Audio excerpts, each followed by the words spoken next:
We know enough about ratios and proportions now that we can start to make connections between the numbers that we graph on a coordinate plane, the numbers that we organize in a rate table, and also how we write an algebraic equation. Before we read the word problem, let's learn some new vocabulary words. We recognize that red horizontal number line. We call that the x-axis. It's also known as the independent variable, and that is the x variable in an equation. It has all of the x coordinates that we locate. We also recognize the blue vertical number line. We call that the y-axis. It's also known as the dependent variable. It's the y variable in an equation, and it also contains all the y coordinates that we locate when we graph. All right, let's read this word problem. Replacement books for the LMC cost $48 for 6 books. To help Miss plan budget expenses, write an equation for any number of books. Well, we can begin by setting up a rate table.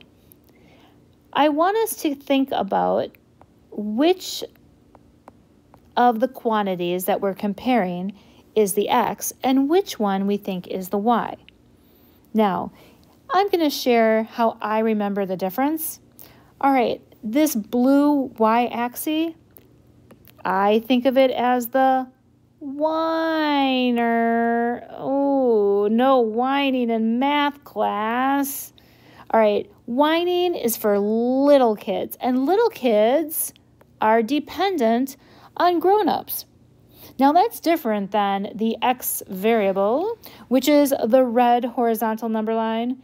It is independent. It stands on its own. So what are the two things that we're comparing? We have the cost, right? The money that we have to spend for the books, and then we have the books ourselves. So which one is the whiner? In other words, the y depends on the x. Think of the y as the little kid. The y depends on the x.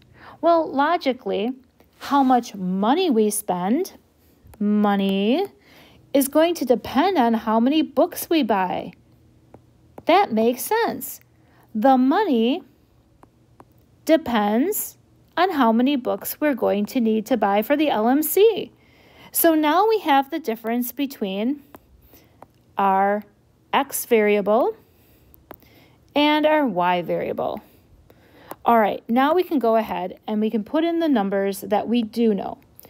$48 for 6 books. Well, to find the unit rate, we can divide. 48 divided by 6 equals 8. So that's $8 per book. Now we could graph. We have 1 book for $8, and we have 8 books for, whoa, all right, we've gone off the charts. $48 is going to be way off this number line, but you get the idea. And we could connect our line. Every book is proportional. It's constant. We're always going to spend $8 times the number of books that we buy, and that will equal our total cost. Now, using algebra, we want to use variables, letters of the alphabet. So we're going to simplify. 8 times b equals t. Now, I just want to show you one more thing relating back to that x and y axis. Let's write our unit rate, 8. Now, what was b again?